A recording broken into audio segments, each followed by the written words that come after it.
সে পরাক্রমশালী রব, যার একটি আদেশের হুকুমে পুরো পৃথিবীটা চূর্ণ বিচূর্ণ হয়ে যাবে, সে পরাক্রমশালী রব আপনি আমাকে মহব্বত করে পৃথিবীর সব থেকে দামি স্থান, যেটাকে বলা হয় বাইতুল্লাহ তথা আল্লাহর ঘর, মসজিদে এসে পৃথিবীর শ্রেষ্ঠ কালাম থেকে, যে কিতাবের উপর আর কোনো পৃথিবীর কিতাব নেই, যে কোরআনের ভুল আজও পর্যন্ত কারো দেওয়ার ক্ষমতা নেই, কেমন পর্যন্ত ধরতে পারবে না, সে কালামুল্লাহ থেকে কিছু কথা বলা এবং শোনার তৌফিক দিয়েছেন।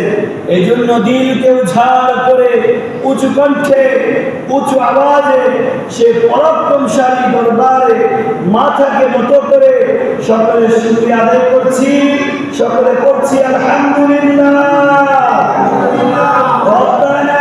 লাকাল হামদু হামদান কাসীরা তাইয়িবান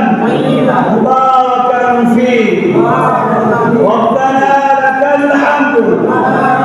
كما ينبغي لجلال